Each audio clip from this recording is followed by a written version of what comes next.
Hello everyone, and welcome back. This evening, we will embark on a journey through one of history's most profound downturns, the collapse of the Ottoman Empire. For 6 centuries, this empire extended across 3 continents, governing millions of people from the gates of Vienna to the deserts of Yemen. It was an empire that considered itself eternal, convinced it was divinely chosen to reign until the end of time. However, empires, like all endeavors born of human ambition, inherently contain the seeds of their own demise.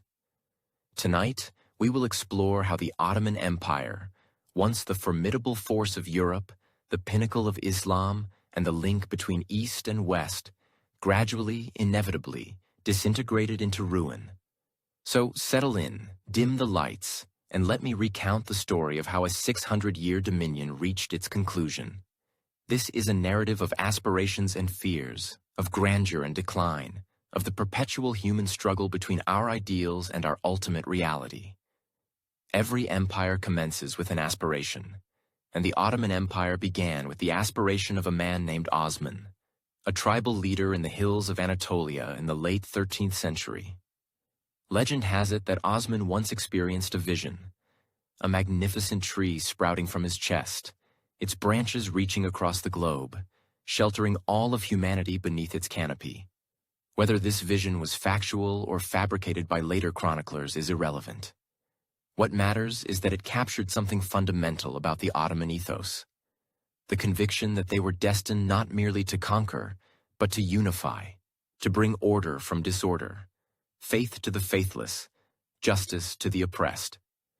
In 1299, Osman declared independence from the weakening Seljuk Sultanate. His followers were few, perhaps 1,000 warriors, possibly fewer. They controlled a small territory in northwestern Anatolia, surrounded by adversaries. The Byzantine Empire to the west, rival Turkish beyliks to the east, and the vast, indifferent world beyond. Yet Osman's descendants possessed something their adversaries lacked, a vision for the future. They didn't just aim to raid and plunder like numerous tribal confederations. They aspired to construct something enduring, something perpetual.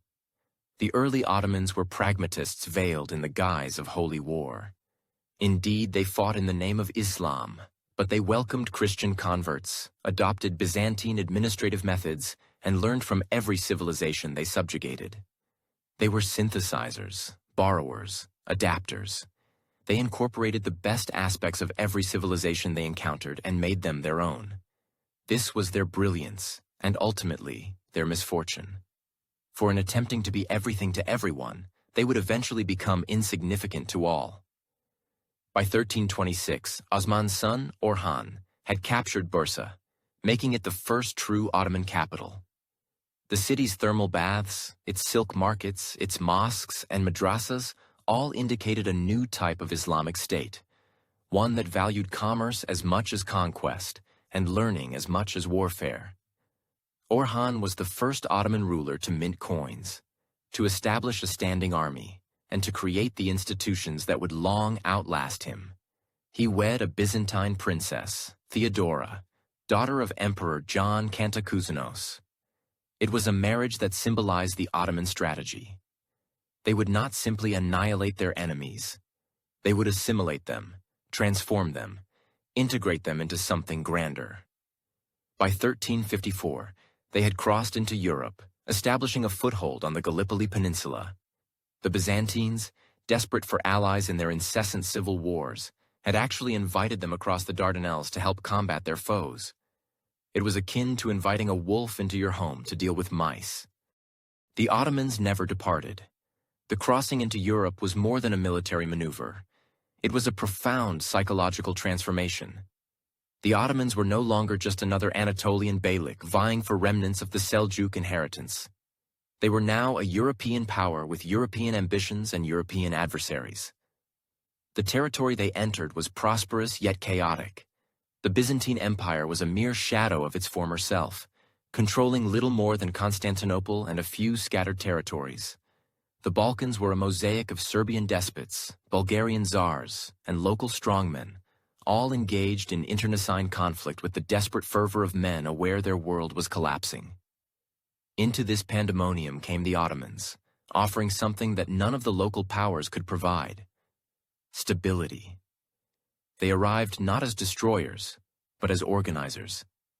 They offered lower taxes than the Byzantine Empire, religious tolerance, and, most importantly, protection from the ceaseless wars that had ravaged the region for generations. The Ottoman expansion through the Balkans was not a conquest in the traditional sense. It was more like a slow assimilation, a gradual process by which local elites found it more advantageous to serve the Sultan than to oppose him.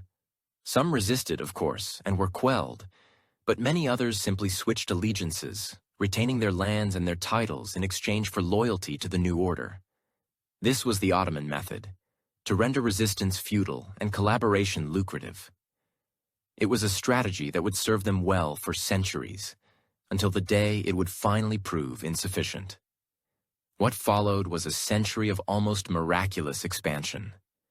The Ottomans advanced through the Balkans like a slow-burning conflagration, consuming everything in their path.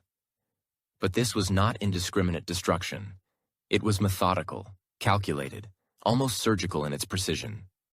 They understood something that many conquerors never grasped: that enduring power stems not solely from fear, but from offering something superior to what existed before. To the Christian peasants of the Balkans, suffering under the weight of feudal oppression, the Ottomans presented lower taxes, religious tolerance, and social mobility. To ambitious young men, they offered the devshirme system, an opportunity to be taken from their families, converted to Islam, and trained to become the empire's elite administrators and soldiers. This sounds horrific to modern ears, and in many respects, it was. The devshirme was a form of human taxation, a regular levy of Christian boys who would be torn from their families and compelled to serve the state that had conquered them. Imagine the scene: Ottoman officials arriving in a village, scrutinizing the boys like livestock, selecting the strongest and brightest to be taken away forever. The parents wept, the children screamed, and the officials meticulously recorded names in their ledgers with the cold efficiency of bureaucrats. It was a system that violated every natural bond between parent and child, every human instinct to safeguard one's own. And yet, for a gifted peasant boy in 14th century Serbia or Bulgaria, the devshirme might represent the sole path to power, wealth, and influence. The Ottoman system was brutal, but it was also meritocratic in ways that Christian Europe was not. A shepherd's son from the mountains of Albania could ascend to become Grand Vizier, the second most powerful figure in the empire. A Greek fisherman's boy could command armies and govern provinces. The Janissaries, the elite slave soldiers forged through this system, became the backbone of Ottoman military might. They were celibate, disciplined, fanatically devoted to the Sultan. They resided in barracks, trained ceaselessly, and knew no loyalty save to the empire that had shaped them. They were, in many respects, the quintessential soldiers, but they were also something more. They were the living embodiment of the Ottoman paradox. They were slaves who commanded free men, Christians who fought for Islam, foreigners who became more Ottoman than the Turks themselves. They represented everything that was brilliant and terrible about the Ottoman system. The Janissaries wore distinctive white felt caps, carried curved swords, and marched to the sound of military bands that instilled terror in the hearts of their adversaries. They were prohibited from marrying, from owning property, from having any allegiance except to the Sultan. In return, they were granted the finest weaponry, the best training, and the promise that they would share in the spoils of conquest. For 2 centuries, they were invincible. They broke the power of the Serbian nobles at Kosovo in 1389. They decisively defeated the last crusade at Nicopolis in 1396. They reduced the Byzantine Empire to a minuscule rump state, isolated and defenseless. But even at their zenith of triumph, the seeds of future decline were being sown. The Janissaries were transforming into a privileged caste, more concerned with safeguarding their own status than with serving the empire. The devshirme system was cultivating a ruling class increasingly detached from the Turkish populace that had founded the empire, and the empire itself was growing too vast, too intricate, too diverse to be governed by the straightforward methods that had been effective in its initial stages. Success was inadvertently creating the conditions for future failure. In 1389, at the Battle of Kosovo, the Ottomans decisively defeated a coalition of Serbian nobles. The battle became legendary, Prince Lazar choosing a celestial kingdom over an earthly one, Miloš Obilić assassinating Sultan Murad in his tent. But legends do not alter outcomes. Serbia fell, and with it, the last significant impediment to Ottoman supremacy in the Balkans. The Battle of Kosovo was more than a military triumph. It was a psychological turning point. For the Serbs, it became the defining moment of their national identity, the instant they opted for martyrdom over capitulation. For the Ottomans, it was confirmation of divine favor, that their empire was predestined to govern the world. However, the battle also unveiled a troubling aspect of the Ottoman system. Sultan Murad was indeed assassinated during the battle, stabbed by a Serbian knight who had feigned surrender. The fact that an enemy could get close enough to kill the Sultan indicated that the Ottoman court was becoming perilously complacent, overly confident in its own invincibility. Murad's son, Bayezid, who succeeded him, was nicknamed the Thunderbolt for the swiftness of his conquests. He finalized the subjugation of the Balkans, laid siege to Constantinople, and appeared on the verge of establishing a vast dominion extending from the Danube to the Euphrates. Nevertheless, Bayezid's ambitions led him into conflict with another formidable conqueror, Tamerlane, the Mongol military leader who had carved out an empire stretching from India to the Mediterranean. In 1402, at the Battle of Ankara, Tamerlane decisively defeated Bayezid's army and captured the Sultan himself. This defeat proved catastrophic. Bayezid perished in captivity, possibly by taking his own life. The Ottoman Empire fractured as his sons vied for the throne. For a brief period, it seemed that the Ottoman dream might end with the great-grandson of its founder. Yet, the empire endured, as it would survive many subsequent crises over the centuries. Bayezid's son, Mehmed, emerged victorious from the civil strife and initiated the process of reconstruction. The Ottomans had learned a crucial lesson. They were not invincible, and their adversaries were not powerless. However, they had also discovered their resilience, adaptability, and capacity to recover from even the most devastating defeats. Constantinople still stood, that ancient city of Constantine, the last glimmering vestige of the Roman Empire. But it was now encircled, isolated from the world, slowly being choked by the Ottoman embrace. Its eventual fall was no longer a matter of if, but when. For over a millennium, Constantinople had been the foremost city in the Christian world. Its formidable walls had repelled Arabs, Bulgars, Russians, and numerous other aspiring conquerors. It was the city of Hagia Sophia, of the Grand Palace, and of libraries that contained the wisdom of ages. It was, quite literally, the ultimate remnant of the Roman Empire. However, by the 15th century, Constantinople was a mere shadow of its former glory. The city that had once housed 500,000 inhabitants now held perhaps 50,000. Entire districts lay in ruins, their dwellings crumbled, their thoroughfares overgrown with weeds. The imperial treasury was depleted. The army was a laughingstock, and the emperor governed little more than the city itself and a few scattered islands. The magnificent walls of Theodosius, which had safeguarded the city for 1,000 years, were decaying from neglect. The Golden Horn was silted up, its harbors devoid of the merchant vessels that had once brought wealth from across the known world. Hagia Sophia itself, that marvel of Byzantine architecture, was deteriorating, its mosaics fading, its dome cracked. And yet, Constantinople persisted as a symbol. As long as it remained, the Roman Empire, in some form, however diminished, continued to exist. As long as a Christian emperor occupied the throne of Constantine, the Muslim conquest of Europe remained incomplete. In 1453, Sultan Mehmed II, barely 21 years old but already driven by dreams of glory, resolved to complete what his predecessors had begun. He would seize the city that had defied Islam for 8 centuries. He would become Mehmed the Conqueror. Mehmed was unlike his predecessors. While they had been content to slowly constrict Constantinople, allowing it to wither, he was impatient for glory. He had been educated by the finest scholars of his era, had studied the histories of Alexander and Caesar, and aspired to surpass them both. He was also a student of technology, captivated by the new science of artillery. He commissioned the largest cannons ever constructed. Colossal bronze behemoths capable of launching stone projectiles weighing over half a ton. The sound of their discharge could be heard for miles, a thunderous roar that heralded the dawn of a new age. The siege commenced in April 1453. Mehmed assembled an army of perhaps 80,000 men, supported by a fleet of over 100 ships. Opposing them were approximately 7,000 defenders, led by Emperor Constantine V and a handful of foreign volunteers, including the Genoese captain Giovanni Giustiniani. The siege endured for 57 days.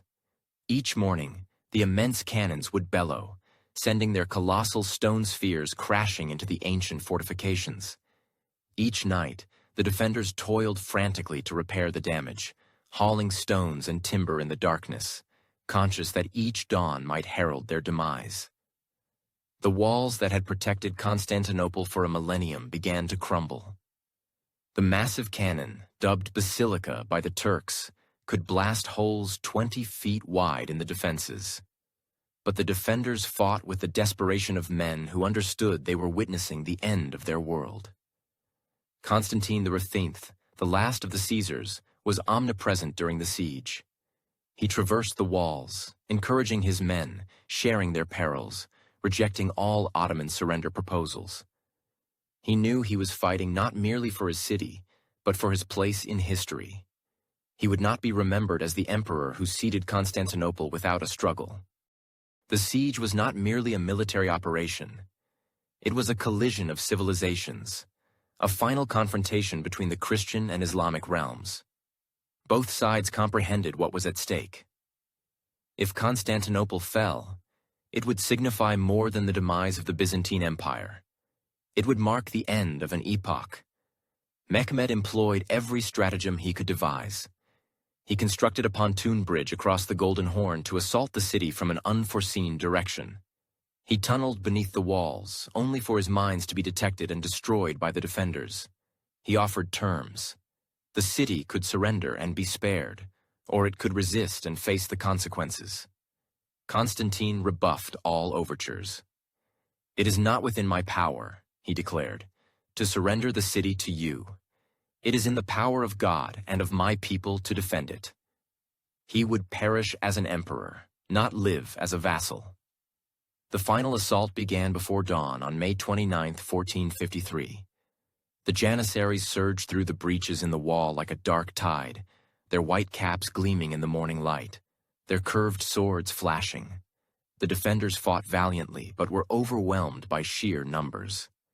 Giovanni Giustiniani, the Genoese captain who had become the heart of the defense, was wounded and carried from the walls.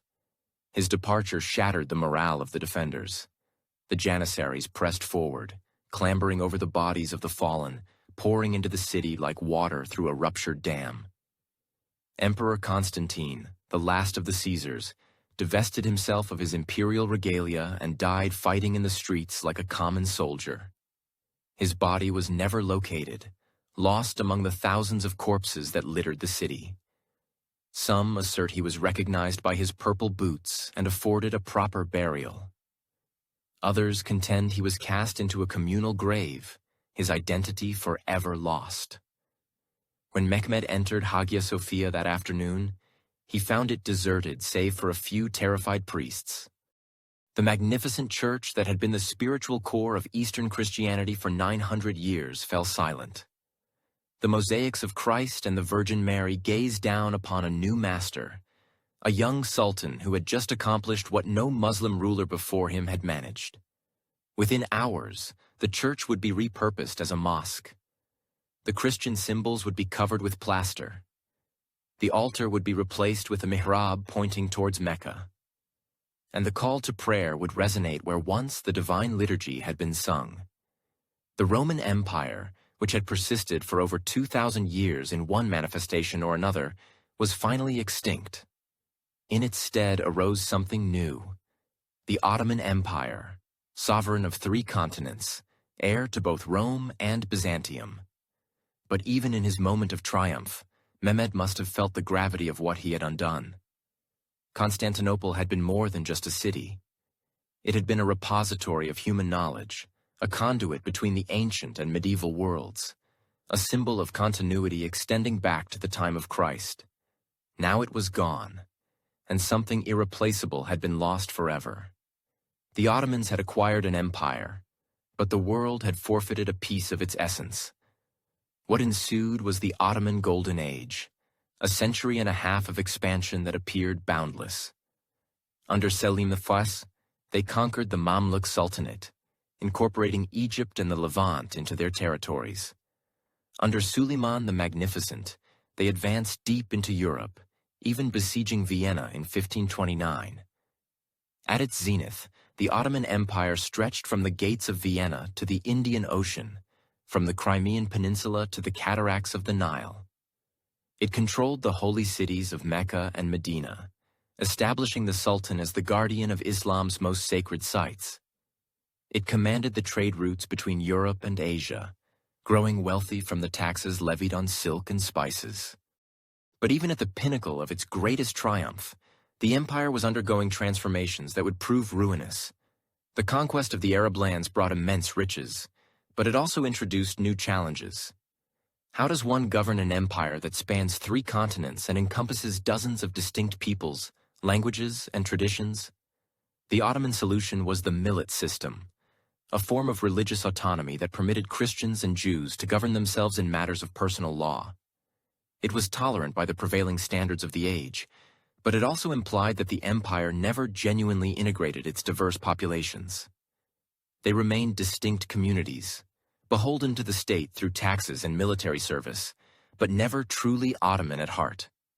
The millet system constituted both the empire's paramount strength and its gravest weakness. It enabled the Ottomans to rule over an incredibly diverse populace without the constant insurrections that afflicted other empires. Christians could worship in their churches, Jews in their synagogues, each community adhering to its own laws and customs. But it also signified that the empire was essentially a collection of separate societies held together solely by the person of the Sultan and the authority of the state. There was no Ottoman nation, no unifying identity that transcended religious boundaries. When that central authority began to falter, there would be nothing to preserve the empire's cohesion. More ominously, changes were occurring at the core of power. The initial Ottoman sultans were distinguished warriors, individuals who personally commanded their armies and possessed an intimate understanding of the empire. Osman held the title of a tribal chieftain, or Han, while Mehmed the Conqueror was a youth driven by aspirations of grandeur and accomplishment. However, as the empire expanded and grew more intricate, the sultans retreated into the palace, encircled by eunuchs, concubines, and courtiers. Topkapi Palace in Istanbul evolved into its own distinct world, a complex maze of courtyards and chambers where the sultan resided in magnificent seclusion from his populace. The harem, originally a private domestic sphere, transformed into a political institution. The sultan's mother, the Valide Sultan, frequently wielded more actual authority than the Grand Vizier. The sultan's wives and concubines engaged in schemes and plots, each vying to secure the throne for her son. Princes were no longer dispatched to govern provinces where they could acquire statecraft and military leadership skills. Instead, they were confined to luxurious apartments within the palace, which were effectively gilded cages. They received an education from eunuchs and tutors, yet lacked any genuine practical experience of the world they were destined to rule. This marked the genesis of what historians refer to as the Sultanate of Women, an era during which the empire was largely controlled by the mothers, wives, and sisters of ineffectual sultans. This period was not inherently worse than male rule. Indeed, some of these women demonstrated remarkable capability, Kösem Sultan, who significantly influenced Ottoman politics for much of the 17th century, was a shrewd political figure and an efficient administrator. Nevertheless, it signified a profound divergence from the warrior ethos upon which the empire was built. The sultans were gradually becoming ceremonial figures, detached from their subjects, and reliant on others for information concerning their own domains. The Janissaries also underwent transformations. Previously celibate and disciplined, they now married, had children, and passed their positions down to their offspring. They evolved into a hereditary class, more concerned with safeguarding their privileges than with combating the empire's adversaries. They began to intervene in political matters, deposing sultans who posed a threat to their interests. In 1526, the Janissaries revolted against Sultan Selim I's attempts to reform the military. They encircled the palace, demanded the dismissal of the Grand Vizier, and compelled the Sultan to abandon his initiatives. This event foreshadowed future developments, with the empire's own elite troops becoming an impediment to necessary transformation. The empire was becoming sluggish, inflexible, and resistant to change. And change was inevitable, regardless of their preparedness.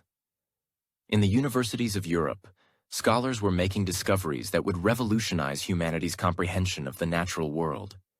In the shipyards of Portugal and Spain, navigators were charting new routes to Asia that would completely bypass Ottoman territory.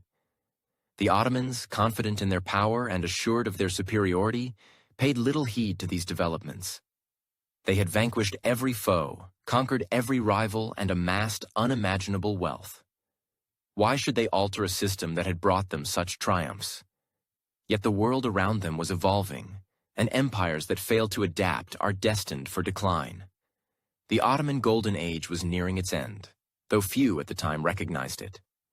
The empire had reached its apex, and from that point, there was only one trajectory. The initial indication that the Ottoman tide was shifting appeared in 1683 at the Second Siege of Vienna. For 2 months, a formidable Ottoman army, potentially numbering 200,000, besieged the city. It seemed reminiscent of 1453 all over again, as if the unstoppable Ottoman war machine would finally penetrate the heart of Europe. Grand Vizier Kara Mustafa Pasha had persuaded Sultan Mehmed IV that Vienna was ripe for conquest. The Holy Roman Empire was preoccupied with wars against France. The Austrians were weakened, and the city's defenses were obsolete. He promised that it would be an effortless victory that would pave the way to Rome itself. But this time, circumstances were different. The Austrians held steadfast, aided by Polish cavalry under King John Sobieski. The siege endured throughout the summer, with the Ottomans slowly tunneling toward the city walls while the defenders grew increasingly desperate with each passing day. Inside Vienna, the situation became critical. Food supplies dwindled, disease spread, and the city's walls began to collapse under the relentless bombardment. The Austrian commander, Count Ernst Rüdiger von Starhemberg, dispatched increasingly frantic messages to the Holy Roman Emperor, pleading for relief. However, assistance was on its way. A coalition army comprising Austrians, Poles, and Germans was assembling under the command of King John Sobieski of Poland. On September 12, 1683, they launched the largest cavalry charge in history. 18,000 horsemen thundering down from the hills surrounding Vienna like an avalanche of steel and horseflesh. The Ottoman lines, attenuated by months of siege warfare and excessively confident in their supremacy, shattered like glass. The Janissaries, who had appeared invincible for 2 centuries, broke and fled. The Grand Vizier deserted the battlefield, leaving behind his tent, his treasures, and his reputation. The siege disintegrated within hours. The Ottoman army fled in panic, abandoning their cannons, their provisions, and their aspirations of European conquest. King Sobieski entered Vienna in triumph, and legend has it that he sent a message to the Pope paraphrasing Caesar. Veni vidi, Deus vicit. I came, I saw, God conquered. It was more than a military defeat. It represented a psychological turning point. For 2 centuries, the Ottomans had seemed unconquerable, the scourge of Christendom, the sword of Islam. Now, abruptly, they appeared mortal. The defeat at Vienna shattered the myth of Ottoman invincibility. Across Europe, church bells pealed in celebration. The Pope declared a day of thanksgiving. The Ottoman Empire, which had instilled fear in the hearts of Christians for generations, had been revealed as fallible. What followed was a series of defeats. The Holy League, Austria, Poland, Venice, and Russia, began to carve away Ottoman territories in the Balkans. Prince Eugene of Savoy, the brilliant Austrian general, achieved victory after victory against Ottoman forces that seemed to have lost their fighting spirit. The Ottomans, once masters of siege warfare, now found themselves on the defensive. Their fortresses fell one by one. Belgrade, Buda, Novi Sad. The empire that had once expanded relentlessly was now contracting, losing territory for the first time in its history. The Treaty of Karlowitz in 1699 compelled the Ottomans to cede Hungary, Transylvania, and the majority of their Balkan conquests. For the first time in their history, the Ottomans were forced to relinquish significant territory in a peace treaty. The empire that had never known defeat was experiencing the bitter taste of humiliation. However, the real crisis was not military. It was economic and technological. While the Ottomans had been preoccupied with conquest and administration, Western Europe had undergone a revolution. The scientific revolution, the age of exploration, and the nascent industrial revolution. All of these bypassed the Ottoman Empire. The discovery of sea routes to Asia around the Cape of Good Hope decimated Ottoman trade revenues. Why pay Ottoman taxes on silk and spices when one could sail directly to India and China? The empire's economy, predicated on controlling the trade routes between Europe and Asia, began to falter. Portuguese and Dutch ships were now transporting the goods that had once enriched Ottoman merchants. The empire's great trading cities, Aleppo, Damascus, Cairo, began to decline as commerce shifted to the Atlantic routes. The empire's tax revenues plummeted, making it more challenging to sustain the armies and bureaucracy that held the state together. Concurrently, European military technology was advancing rapidly. The Ottomans had once been innovators. They were among the first to effectively utilize cannons in siege warfare. But by the 18th century, they were falling behind. Their armies still relied on tactics and weaponry that had been cutting-edge 2 centuries earlier. European armies were becoming more professional, better trained, and better equipped. They possessed standardized weapons, uniform drills, and officers educated in military academies. The Ottoman army, in contrast, was still largely feudal, dependent on irregular troops and outdated equipment. The empire's financial system, too, was becoming antiquated. While European states were developing sophisticated banking systems and national debts, the Ottomans continued to rely on tax farming, selling the right to collect taxes to the highest bidder. This system fostered corruption and short-term thinking. Tax farmers had no incentive to develop the regions they controlled or to invest in long-term improvements. They simply extracted as much money as possible from the peasants during their tenure, then moved on. The consequence was economic stagnation and growing resentment among the empire's subjects. Most perilously, the empire was losing its ideological cohesion. The early Ottomans had been driven by a sense of mission: to propagate Islam, to bring justice to the world, to fulfill God's plan for humanity. But by the 18th century, that sense of mission was fading. The empire was becoming merely another state concerned with survival rather than transformation. The sultans were no longer warrior kings leading holy wars, but palace-bound autocrats, more interested in their personal comfort than in the welfare of their subjects. The Ottoman Empire was entering what historians term its long decline, a period of military defeats, economic stagnation, and political decay that would endure for over 2 centuries. The empire would survive, but it would never again possess the dominant power it once held. By the 19th century, the Ottoman Empire had acquired a new moniker in European diplomatic circles: the sick man of Europe. It was a harsh but accurate description.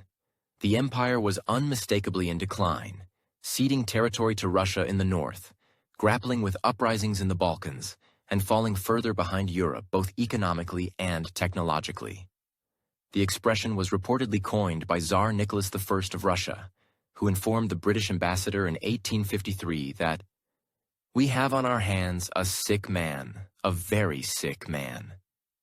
The Tsar proposed that Britain and Russia partition the Ottoman Empire between them, akin to physicians determining how to manage a terminally ill patient's assets. Nonetheless, the Ottomans were not passive victims of their deterioration. Throughout the 19th century, a succession of reform-minded sultans and administrators endeavored to modernize the empire, adapting it to contemporary realities. These undertakings, known collectively as the Tanzimat, or reorganization, represented one of history's most ambitious reform attempts. The imperative for reform was evident to anyone with discernment. The empire had endured a series of humiliating defeats at the hands of Russia, surrendering Crimea in 1783 and a significant portion of the northern Black Sea coast in subsequent conflicts. The Janissaries had evolved into a reactionary force, obstructing all attempts at military modernization and frequently deposing sultans who threatened their prerogatives. The empire's finances were in disarray. The traditional system of tax farming had collapsed, leaving the central government perpetually deficient in revenue. The military was antiquated. The bureaucracy was rife with corruption, and the empire's Christian subjects grew increasingly restive. Sultan Mahmud II, whose reign spanned from 1808 to 1839, was arguably the most radical reformer. He grasped that the empire could not endure without fundamental alterations, and he was prepared to employ extreme measures to achieve them. In 1826, he took the ultimate step. He abolished the Janissaries. This elite corps, once the cornerstone of Ottoman power, had become a regressive force, opposing all efforts at military modernization. They had overthrown sultans, meddled in politics, and transformed their barracks into hotbeds of sedition. Mahmud enticed them into their Istanbul barracks and had them annihilated by artillery fire. It was a brutal act, but it paved the way for the establishment of a modern army. The event became known as the Auspicious Incident, a euphemism that barely concealed the horror of what had transpired. Thousands of Janissaries perished in the bombardment. Their barracks were reduced to rubble, and their centuries-old traditions were obliterated in a single morning. It marked the end of an era, the definitive severance with the military system that had forged the empire. However, Mahmud's reforms extended far beyond military matters.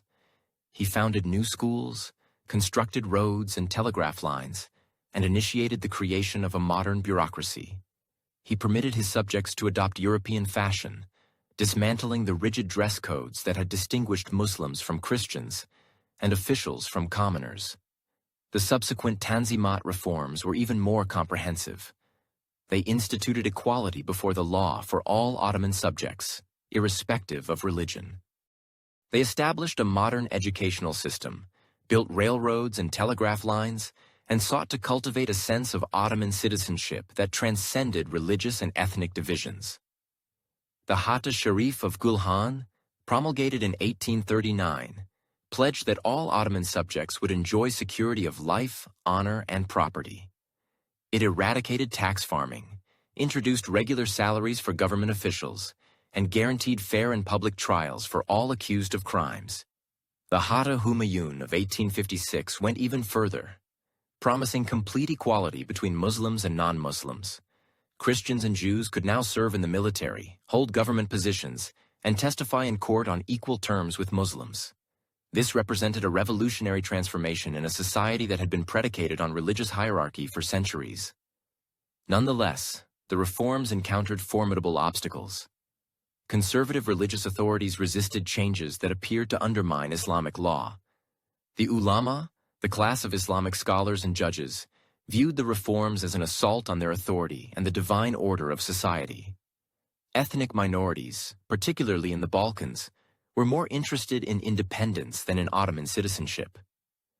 The Greeks had already secured their independence in the 1820s, and other Christian populations began to harbor similar aspirations.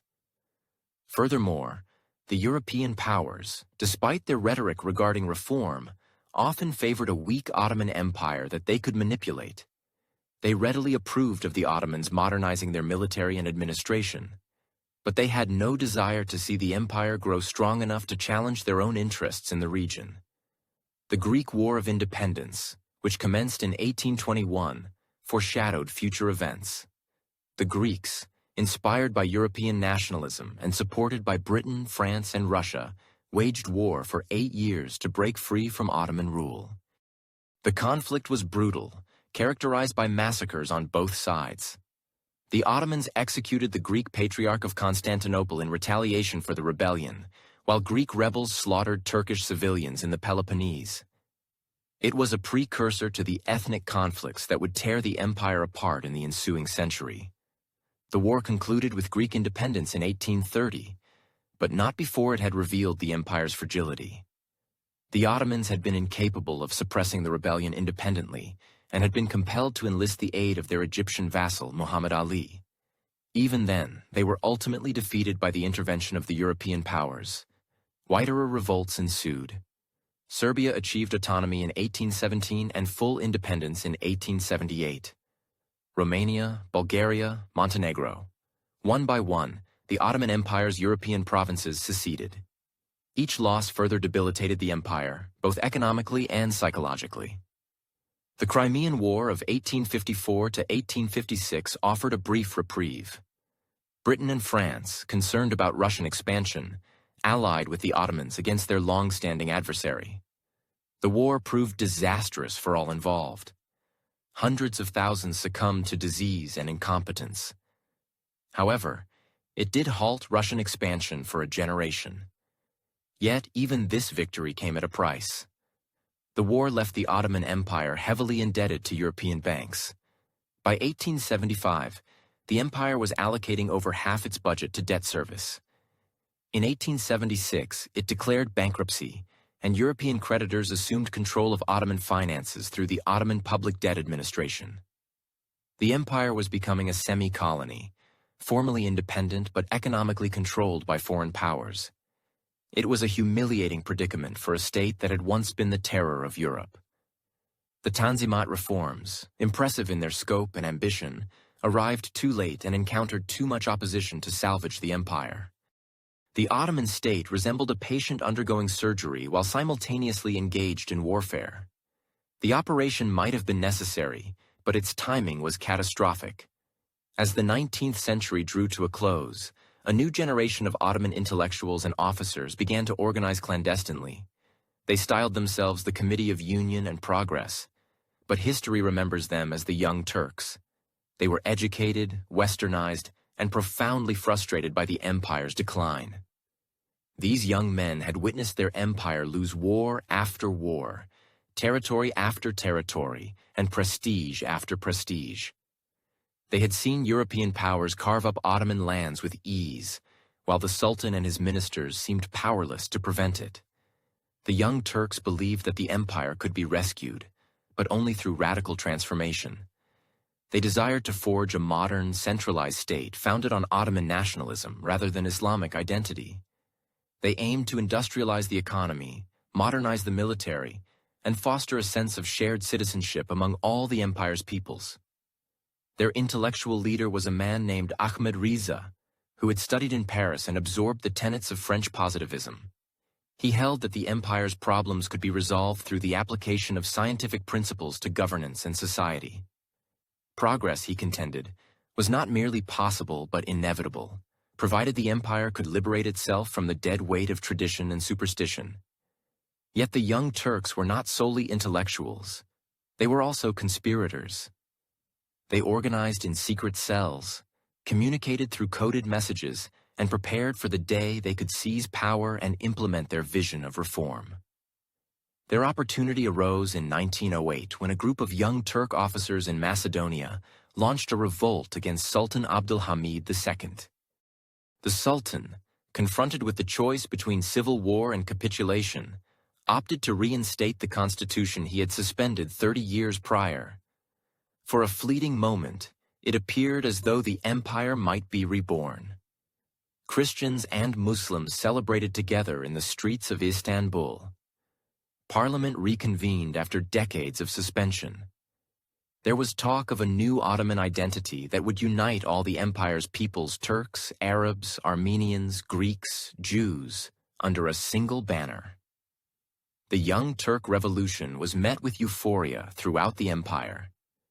In Salonika, the birthplace of the movement, crowds gathered in the streets chanting, "Liberty, equality, fraternity."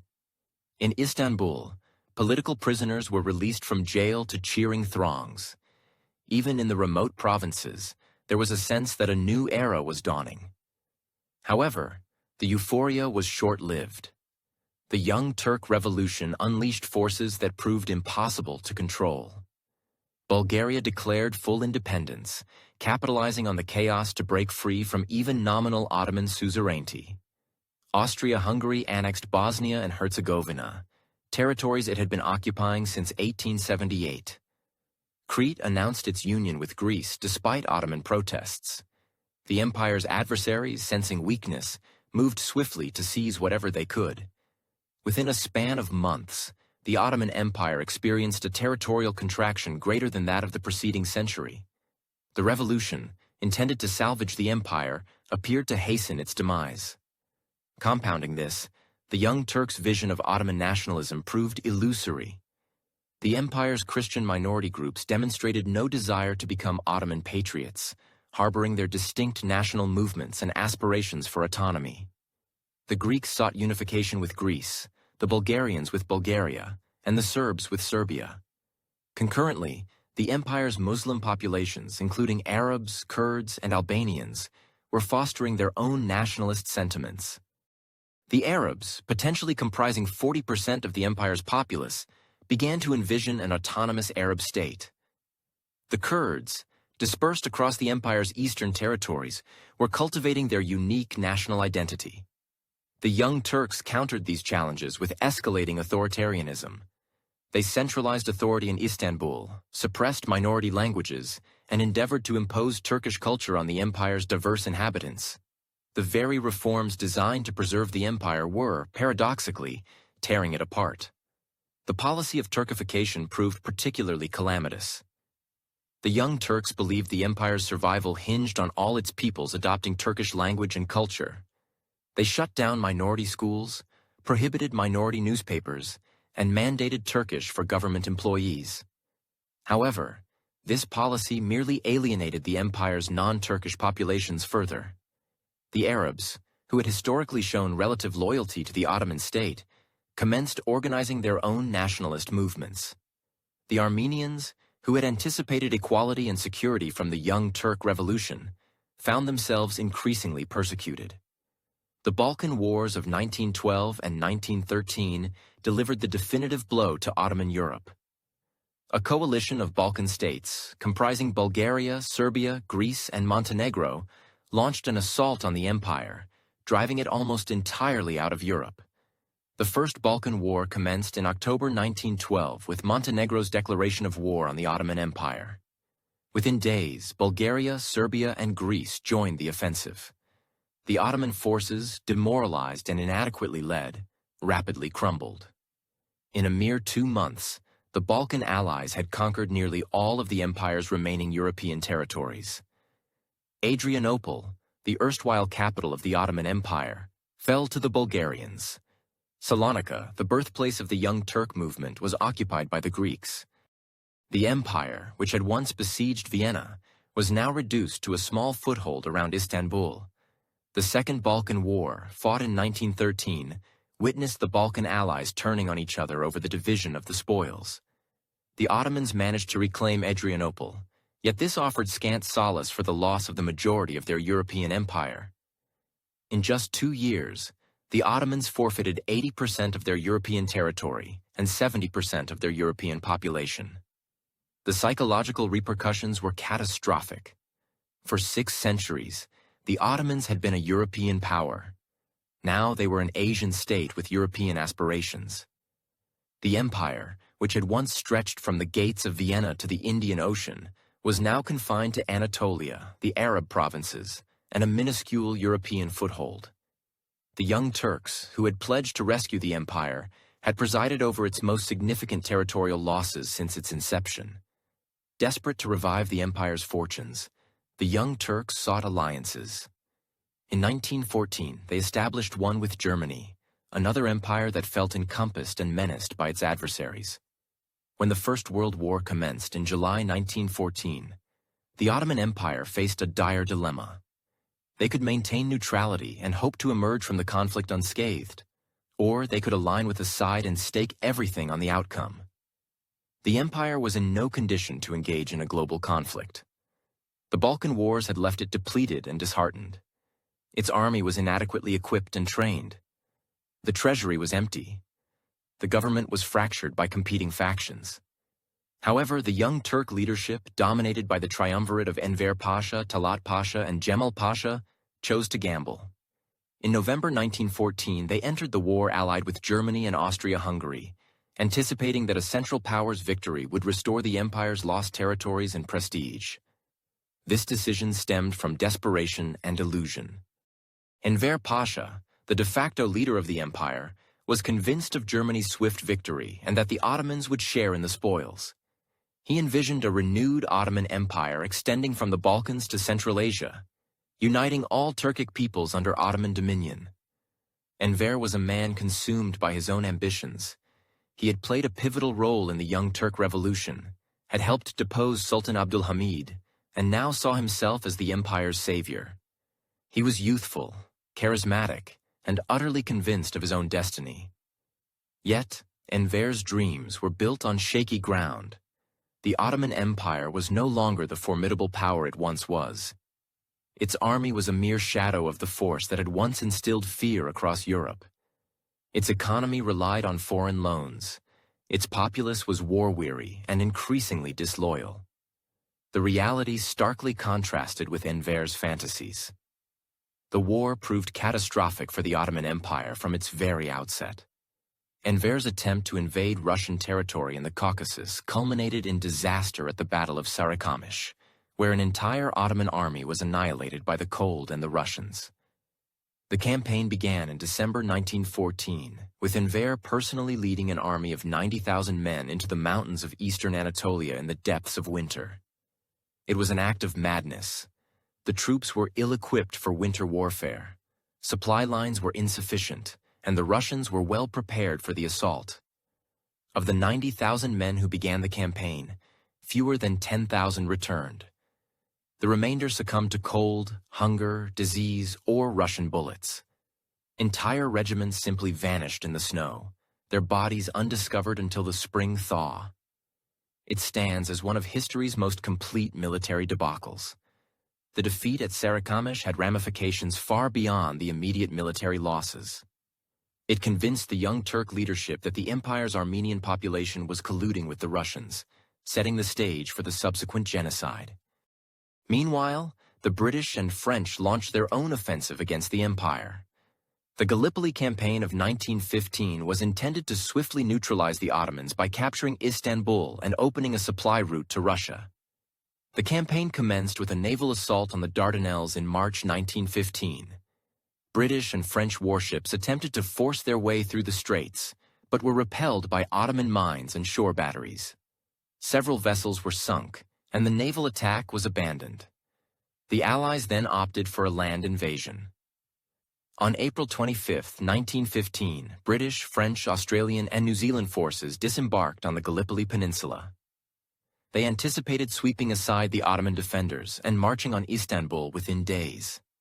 However, the Ottomans, under the leadership of a young colonel named Mustafa Kemal, fought with desperate valor. The invaders were pinned down on the beaches, unable to advance more than a few miles inland. What was meant to be a swift victory degenerated into a bloody stalemate. The Gallipoli campaign endured for 8 months and inflicted immense casualties on both sides. The Ottomans lost over 200,000 men defending the peninsula, yet they held their ground.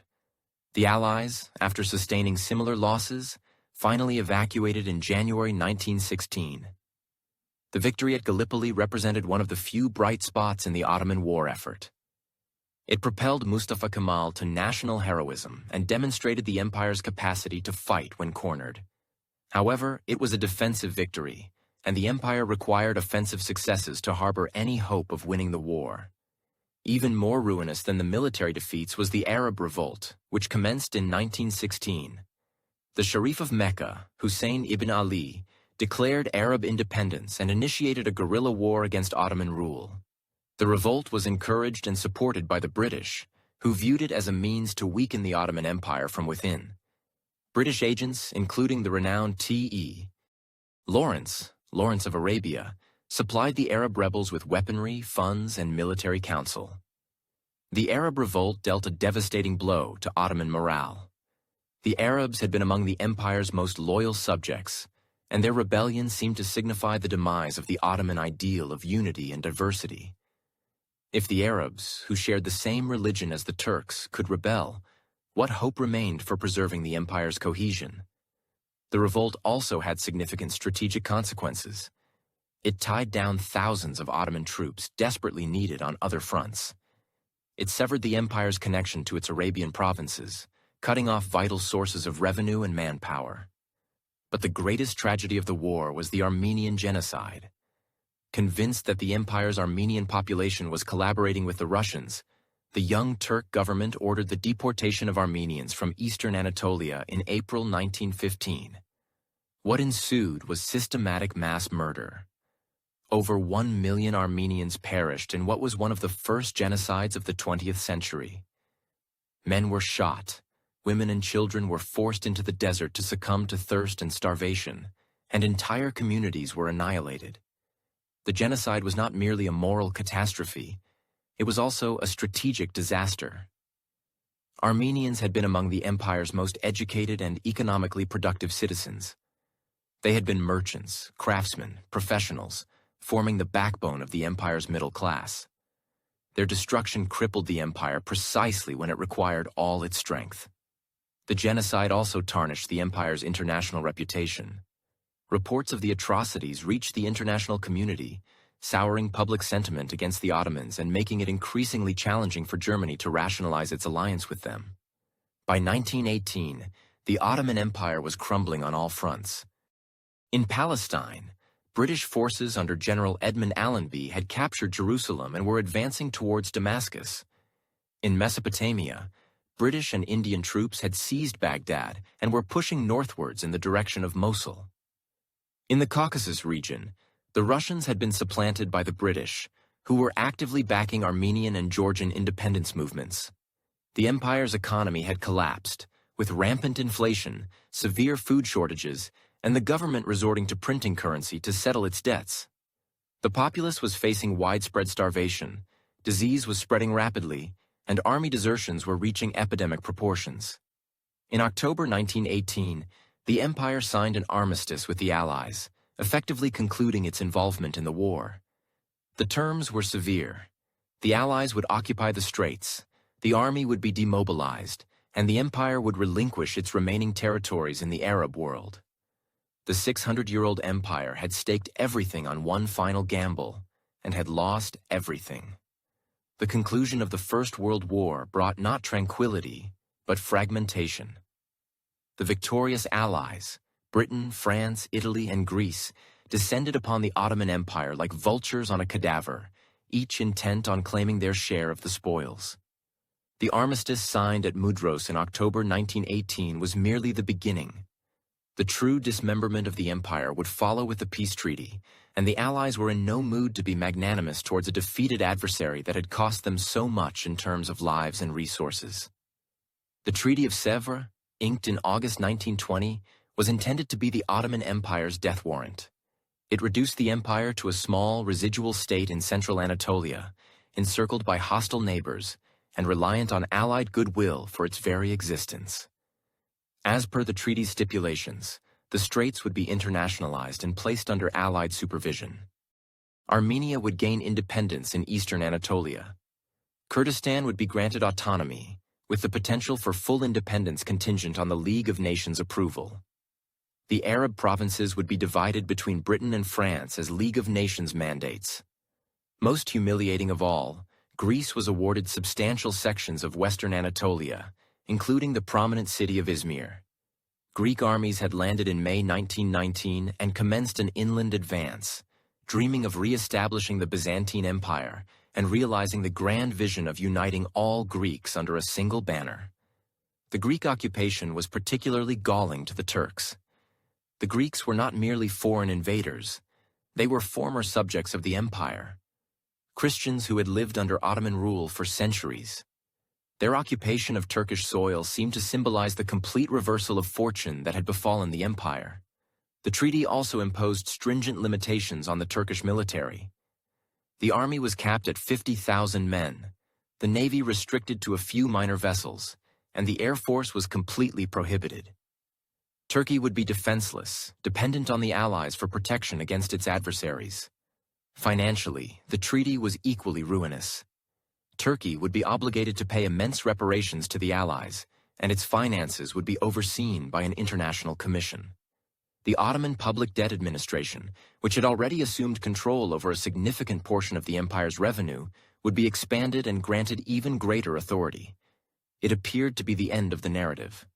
The Ottoman Empire, which had once governed 3 continents, was being carved up by its enemies like a vanquished animal.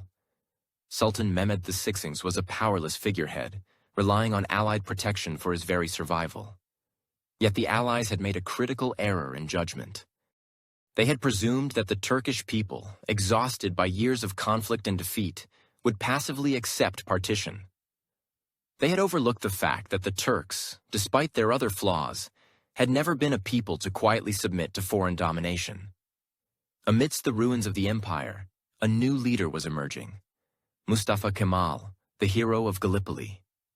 Unlike the discredited young Turk leadership, Kemal possessed a clear vision for the future. He intended to forge a new Turkish state from the ashes of the Ottoman Empire, a state that would be modern, secular, and nationalist. Kemal understood something that the Allies did not, that the era of empires was drawing to a close. The future belonged to nation-states, not to multi-ethnic empires. By embracing Turkish nationalism and abandoning the Ottoman dream of universal empire, he could harness energies that the old regime could never have exploited. In May 1919, Kemal disembarked in the Black Sea port of Samsun with a small contingent of followers. Officially, he was there to supervise the demobilization of Ottoman forces in accordance with the armistice terms. In reality, he was initiating a revolution that would fundamentally transform the Middle East. The Turkish War of Independence that ensued was one of the most remarkable military and political achievements of the 20th century. Against overwhelming odds, Kemal and his supporters forged a new army, established a new government in Ankara, and commenced resistance against the occupying powers. The war was brutal and desperate. The Greeks advanced deep into Anatolia, reaching within 50 miles of Ankara. The French occupied southern Turkey, the Italians held the southwest, and the British controlled the straits in Istanbul. It seemed inconceivable that the Turkish resistance could prevail. However, Kemal possessed several advantages that his enemies underestimated. He was fighting on his home ground with the support of the Turkish populace. He was a brilliant military strategist and an even more astute politician. And his enemies were fragmented, each pursuing their own agendas rather than cooperating effectively. Most crucially, Kemal comprehended the potency of nationalism in the contemporary world. He was not striving to restore the Ottoman Empire. He was creating something entirely novel. The Turkish national movement was not burdened by the empire's legacy of defeat and decline. It represented a fresh start, an opportunity to construct a modern state from the ground up. The war raged for 3 years, from 1919 to 1922. There were moments when the Turkish cause seemed forlorn, when Greek armies were at the gates of Ankara and the government was preparing to retreat to the interior. But Kemal never lost faith in ultimate victory. He understood that this was not merely a conflict over territory, it was a struggle for the very essence of the Turkish people. Either they would achieve their independence and establish a modern nation-state, or they would vanish from history as a free people. The pivotal moment arrived in August 1922 at the Battle of Dumlupınar. Kemal's forces, now calling themselves the Turkish National Army, launched a massive offensive against the Greek forces in western Anatolia. In just 11 days, they decimated the Greek army and sent it fleeing towards the sea. The Greek retreat devolved into a rout, and then a catastrophe. Entire Greek divisions disintegrated under the Turkish onslaught. Officers abandoned their men, soldiers cast aside their weapons, and the dream of a greater Greece perished in the dust of Anatolia. The civilian Greek population of western Anatolia, terrified of Turkish reprisals, fled alongside the army. Hundreds of thousands of individuals, men, women, and children who had resided in Anatolia for generations, abandoned their homes and possessions and headed for the coast, hoping to secure passage to safety. The Great Fire of Izmir in September 1922 signaled the end of the Greek presence in Asia Minor after nearly 3,000 years. The city burned for days, obliterating the Greek and Armenian quarters and erasing centuries of multicultural history. Whether the fire was deliberately set or accidentally started remains a contentious issue. The Turks blamed retreating Greek soldiers, the Greeks blamed Turkish irregulars, and neutral observers were divided. However, the outcome was the same. The cosmopolitan city that had served as a symbol of Ottoman diversity was reduced to ashes. By the close of 1922, Turkish forces had expelled all foreign armies from Anatolia. The Treaty of Sèvres was defunct, replaced by the Treaty of Lausanne in 1923, which acknowledged the independence and territorial integrity of the new Turkish state. The Treaty of Lausanne represented a remarkable diplomatic triumph for the Turks. They had succeeded in overturning a dictated peace through military strength and replacing it with a negotiated settlement that recognized their fundamental demands. Under the new treaty, Turkey would be a sovereign state with secure borders. The straits would remain under Turkish control, though they would be demilitarized and accessible to international shipping. The capitulations, the system of extraterritorial rights that had granted foreign powers special privileges in the Ottoman Empire, were abolished. Most significantly, the treaty included a massive population exchange between Turkey and Greece. Over 1 million Greeks would be expelled from Turkey, while nearly 400,000 Turks would be compelled to leave Greece. It was ethnic cleansing on a grand scale, yet it was presented as a humanitarian measure to avert future conflicts. However, Kemal's revolution extended far beyond military victory and diplomatic success. In November 1922, he abolished the Sultanate, bringing an end to 6 centuries of Ottoman rule. The last Sultan, Mehmed VI, fled Istanbul aboard a British warship, carrying with him the remnants of a dynasty that had once governed half the known world. The abolition of the Sultanate was more than a political alteration. It was a symbolic break with the past. The Ottoman Empire had been structured around the person of the Sultan, who served as both the political ruler and the religious leader of the Muslim community. By abolishing the Sultanate, Kemal was declaring that the new Turkey would be founded on entirely different principles. In October 1923, Kemal declared the Republic of Turkey, assuming the role of its inaugural president. The metamorphosis was absolute. The Ottoman Empire had ceased to exist, replaced by an entirely novel entity, a modern, secular, nationalist state. Kemal, who would later adopt the surname Ataturk, meaning father of the Turks, embarked on a comprehensive restructuring of Turkish society. He abolished the caliphate in 1924, severing the last vestiges of the empire's Islamic identity. He substituted Islamic jurisprudence with European legal codes, enfranchised women, and encouraged their participation in public life. He replaced the Arabic script with the Latin alphabet, thus disconnecting the emerging generation from their Ottoman heritage. He relocated the capital from Istanbul to Ankara, transitioning from a cosmopolitan imperial metropolis to a small town in the Anatolian heartland. He prescribed the fez and promoted Western attire, even personally demonstrating how to properly wear a hat. Most symbolically, he altered the call to prayer from Arabic to Turkish, thereby co-opting Islam itself to serve the aims of Turkish nationalism. This radical transformation would have been inconceivable within the Ottoman system. The transformation was remarkable, yet it exacted a toll.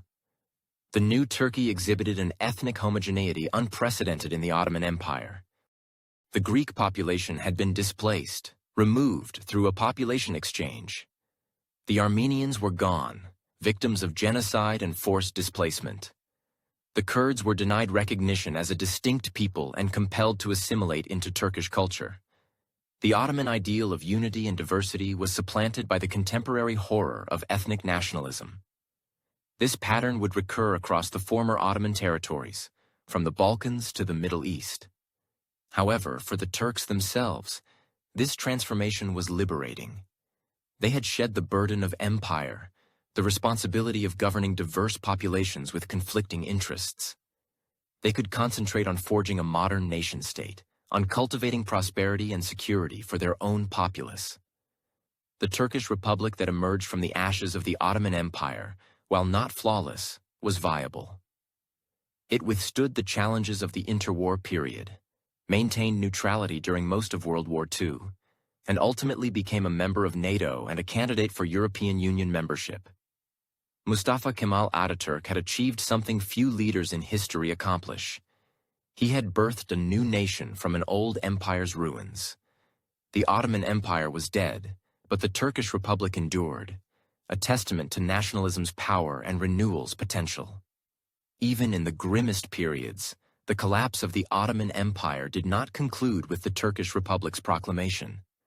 Its repercussions spread outward like ripples from a stone cast into calm water, molding the modern Middle East and Balkans in ways still palpable today.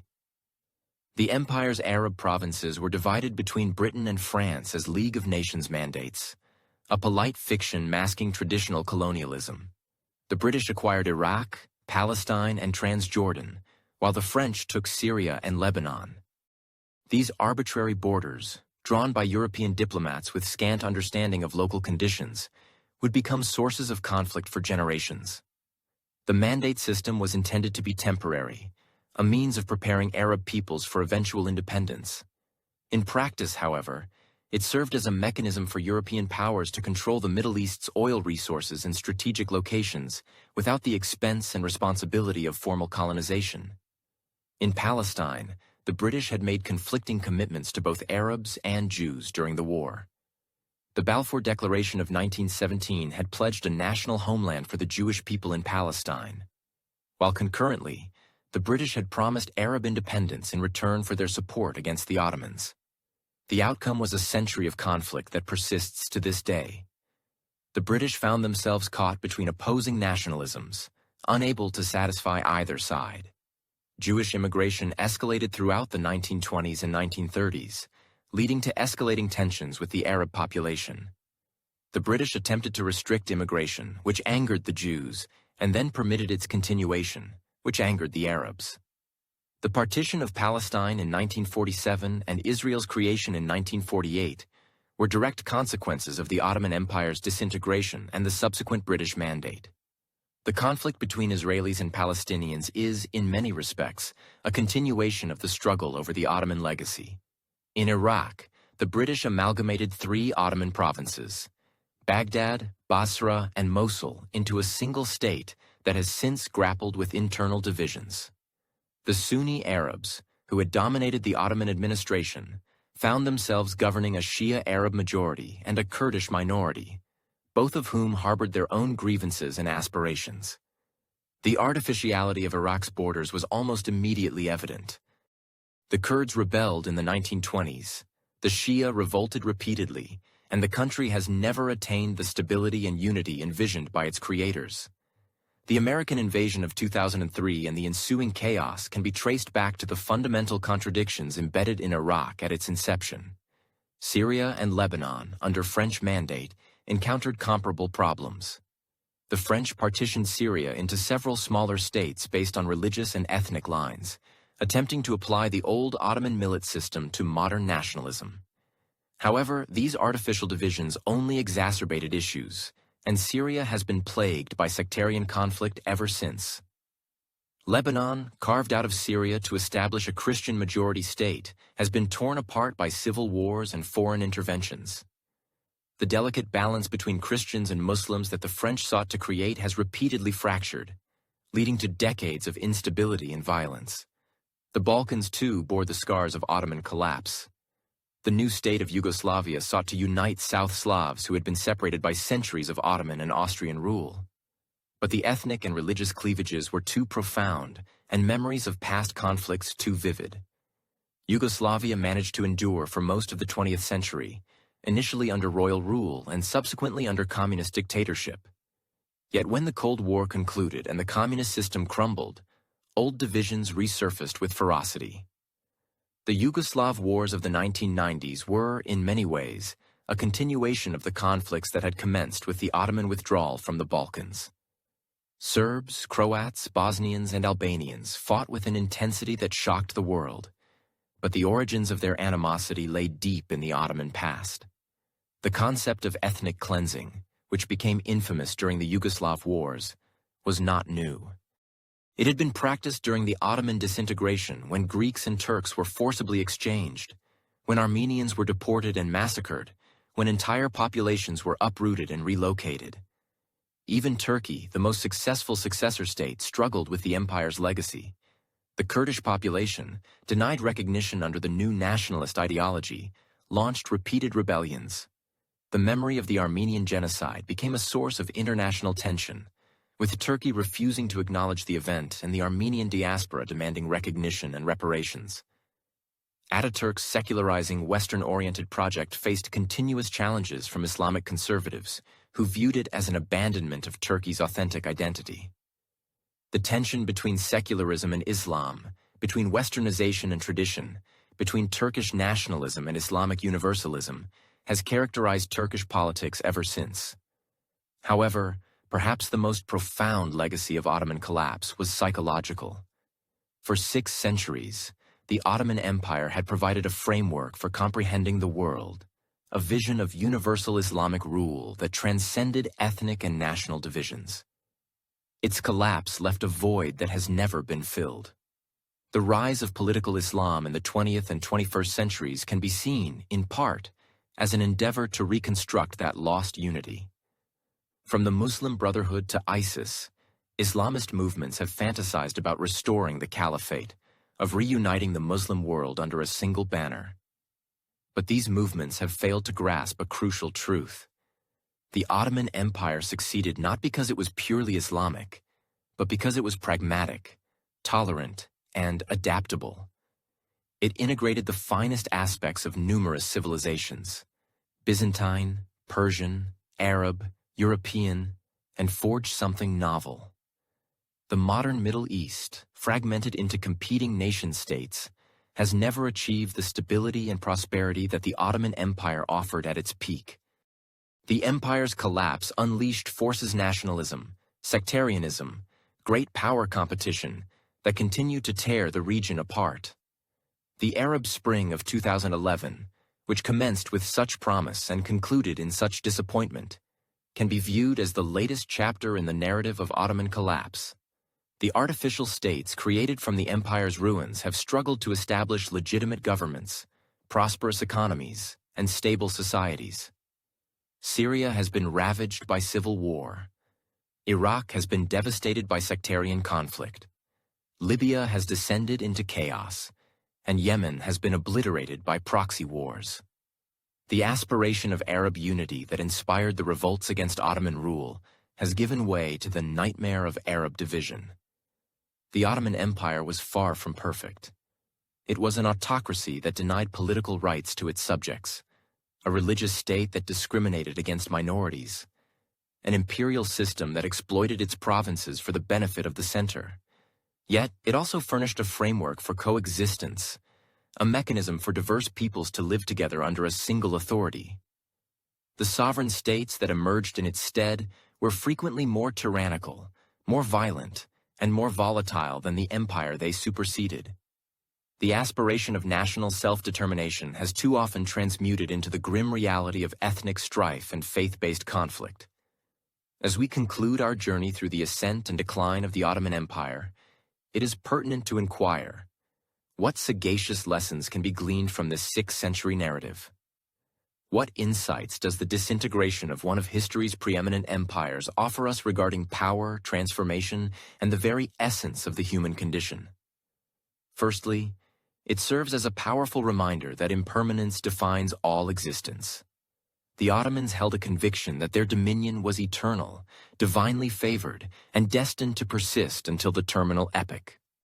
They referred to it as the eternal state, the well-protected domains, the empire ordained to endure until the day of judgment. Their premise proved fallacious. Every human institution, irrespective of its ostensible might or longevity, inherently contains the seeds of its eventual demise. The very attributes that elevate an empire to prominence, its vastness, its heterogeneity, its intricate nature, ultimately evolve into vulnerabilities. The Ottoman Empire did not succumb to a singular, devastating event, but rather to a protracted accumulation of intricate dilemmas that it was incapable of resolving. Military setbacks, economic contraction, systemic corruption within its administration, and ideological disarray. Each issue exacerbated the others, engendering a progressively worsening decline that proved irreversible. This trajectory is the inescapable destiny of all empires, from ancient Rome to the British Empire and the Soviet Union. They expand until they become excessively cumbersome to govern efficiently, too disparate to maintain cohesion, and too convoluted to undergo effective reform. Success inadvertently cultivates the preconditions for subsequent failure. Secondly, the Ottoman experience underscores the peril of stagnation. The empire's descent commenced when it ceased to adapt, becoming rigid and resistant to change at a time when the surrounding world was undergoing rapid metamorphosis. The scientific revolution, the era of exploration, the industrial revolution, all these transformative periods largely bypassed the Ottomans, rendering them progressively anachronistic. The empire that had once been at the vanguard of military technology, pioneering the deployment of gunpowder in warfare and establishing the most advanced administrative system of its epoch, gradually fell behind its rivals. By the 19th century, Ottoman military forces were employing tactics and weaponry that were centuries outmoded. However, the empire's reformers confronted an intractable dilemma. Every endeavor towards modernization jeopardized the traditional foundations of Ottoman legitimacy. How does one undertake reform in an Islamic empire using European paradigms? How does one cultivate Ottoman nationalism within a multi-ethnic empire? How does one effect modernization without forfeiting one's intrinsic identity? The Young Turks attempted to resolve this quandary through radical transformation. Yet their efforts merely accelerated the empire's ultimate collapse. Perhaps there are instances where institutions become so inflexible that they cannot yield without fracturing. The choice then ceases to be between reform and stagnation, and instead becomes one between radical transformation and outright destruction. Thirdly, the Ottoman collapse impresses upon us the profound influence of ideological currents. The empire succumbed not merely to superior military might or economic duress, but to novel conceptions of political order and collective identity. Nationalism, in particular, proved to be a corrosive agent that dissolved the unifying bonds of the multi-ethnic empire. The Ottomans had devised a framework predicated on religious affiliation rather than ethnic lineage. Muslims, Christians, and Jews coexisted as distinct communities, yet all were designated Ottoman subjects. This system functioned effectively for centuries, yielding a remarkably stable and, for its era, tolerant society. However, it could not withstand the ascendance of ethnic nationalism, the doctrine that each distinct people should possess its own state, and that political borders ought to align with ethnic demarcations. This notion was revolutionary in its implications. It signified that multi-ethnic empires, such as the Ottoman Empire, were not merely outdated, they were fundamentally illegitimate. The tragic irony lies in the fact that the Ottoman vision of unity amidst diversity was, in many respects, more humane than the nationalist alternative.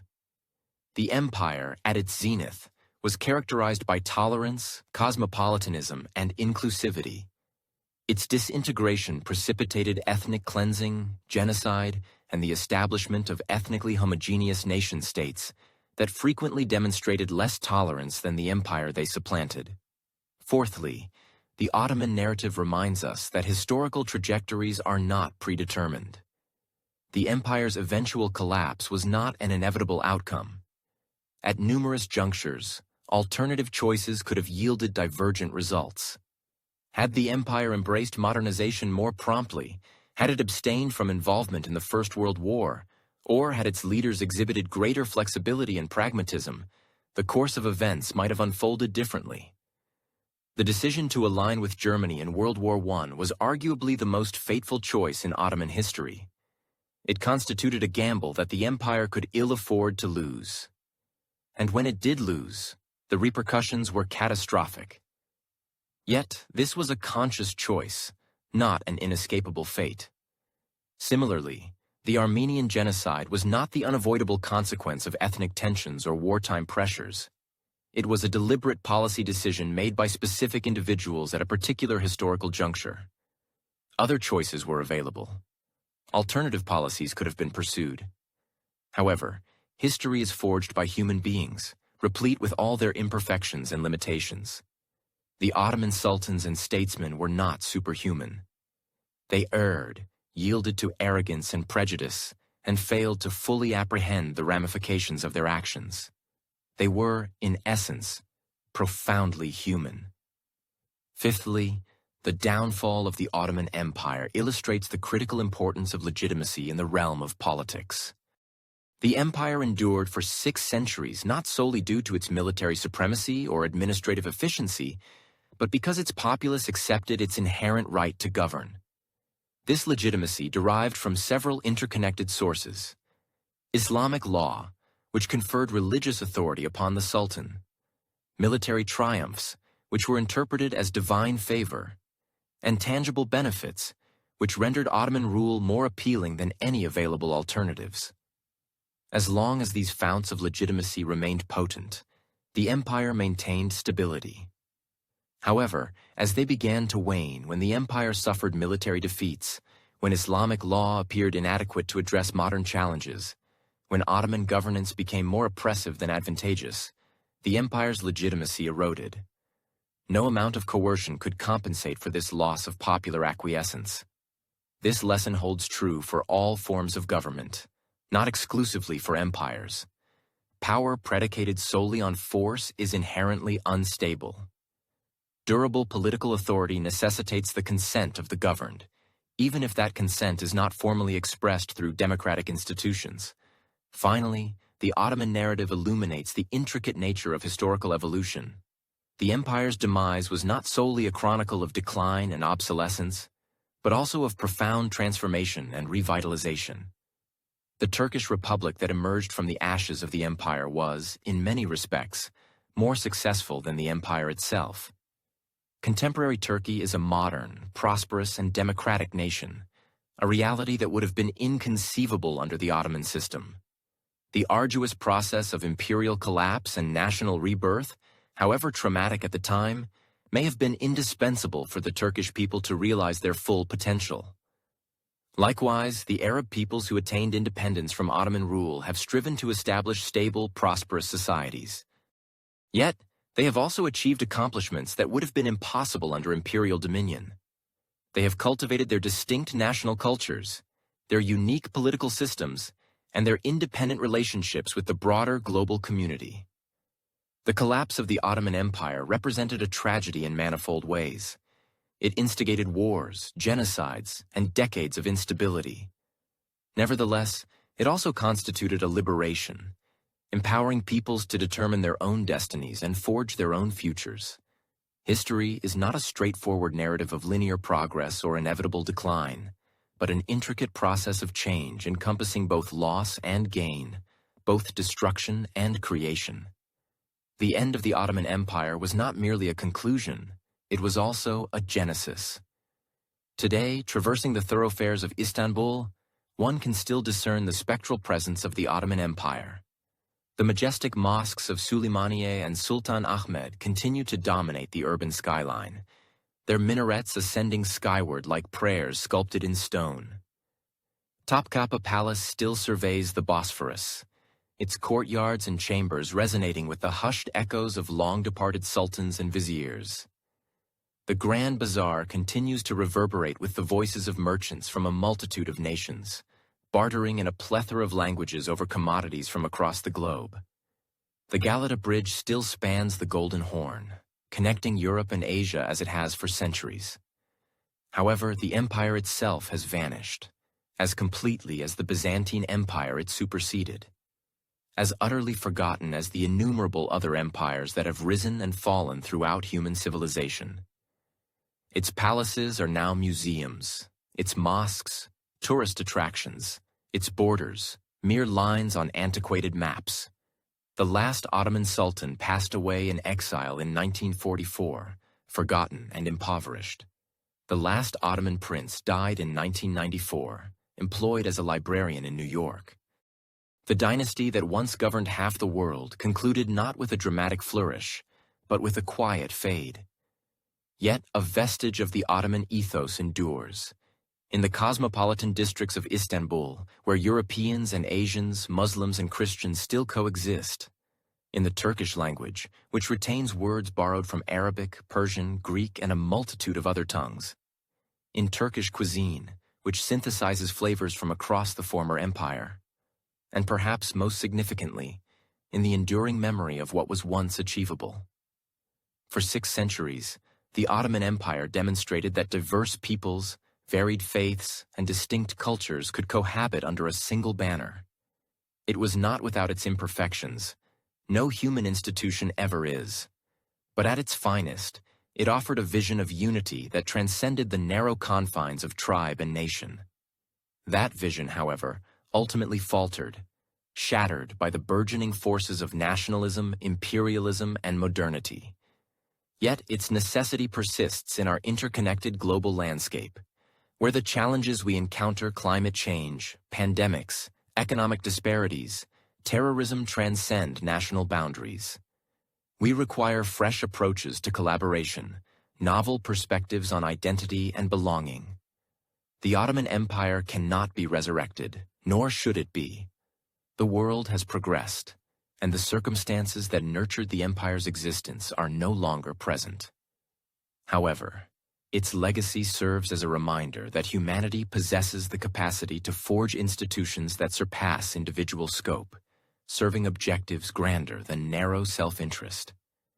The empire dissolved, but the aspiration for unity, though imperfect and fragile, yet enduring, endures. This is evident in the European Union, which endeavors to unify diverse populations under shared institutions. It's visible in the United Nations, striving to offer a platform for global cooperation. It's also apparent in the myriad international organizations committed to resolving issues that no single nation can tackle in isolation. These contemporary institutions confront many of the identical obstacles that led to the Ottoman Empire's downfall. How does one strike a balance between cohesion and variety? How is legitimacy sustained across distinct cultures and traditions? How do these entities adapt to evolving conditions without sacrificing their fundamental essence? The Ottoman experience doesn't provide facile answers to these inquiries, but it does furnish insights. It illustrates that diversity can be both a wellspring of strength and a point of vulnerability, that tolerance and pragmatism are more efficacious than ideology and inflexibility, and that institutions must either evolve or perish. Furthermore, it impresses upon us that all human accomplishments are ephemeral, that even the grandest empires ultimately collapse, and that nothing we construct will last eternally. Yet this truth does not diminish the value of construction itself. The Ottoman Empire endured for 6 centuries, a duration exceeding that of most nations. It left an inheritance of art, architecture, literature, and legal frameworks that continues to enrich the world today. And so, we arrive at the culmination of our narrative, the chronicle of how a 600-year reign concluded.